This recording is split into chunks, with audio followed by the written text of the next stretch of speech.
Depuis 2000, il y a une croissance qui augmente en Afrique et depuis 2004, encore plus. Et c'est à ce moment-là qu'on a vu une différence de rythme de croissance entre les pays d'Afrique de l'Ouest qui sont en retrait par rapport aux pays d'Afrique australe, miniers, et encore eux-mêmes en retrait par rapport aux pays pétroliers que sont le Nigeria, l'Angola par exemple. Donc là, effectivement, on a pu voir des rythmes de croissance différents qui correspondent la plupart du temps à leur dotation en ressources naturelles.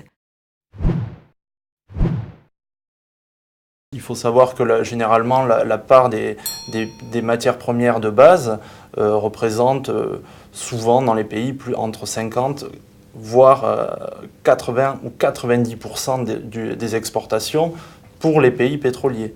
Mais on est à peine à 1,5% des exportations mondiales. C'est encore 2 fois moins que les parts de marché africaines au début des années 70. Le danger de la spécialisation sur les matières premières, c'est que les marchés des matières premières sont historiquement très volatiles.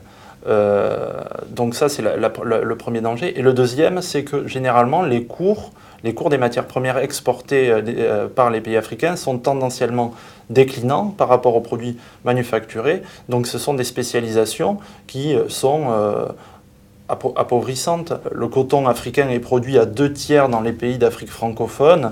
Et il faut savoir que donc, ces pays souffrent d'une baisse durable des prix depuis le milieu des années 2000.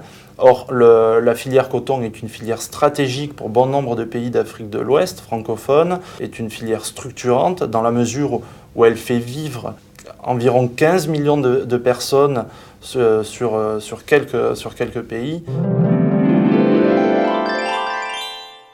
Effectivement, dans les pays pétroliers et miniers, la croissance est plutôt bonne depuis 2004, avec des taux à plus de 6%. On a même un record en Angola l'année dernière avec un taux de croissance à 22%. Néanmoins, la croissance n'a pas permis véritablement de lutter contre la pauvreté, puisque la politique de redistribution n'est pour l'instant pas efficace. Il faut relativiser à 2 points. Déjà, c'est inférieur à la croissance qu'enregistrent certains pays asiatiques. De même, c'est également inférieur aux objectifs de croissance fixés notamment par la Banque mondiale pour qu'il y ait une incidence durable sur la pauvreté. La plupart des pays enregistrent des taux de croissance entre 5 et 6 et souvent les niveaux de croissance estimés pour avoir un impact durable sur les niveaux de pauvreté est généralement 2 points supérieurs à peu près à ces résultats. Donc on est sur une dynamique intéressante et favorable, mais pas encore suffisante. L'Afrique serait certainement particulièrement touchée par le réchauffement climatique, peut-être parce que c'est aussi des économies qui sont plus agricoles et qui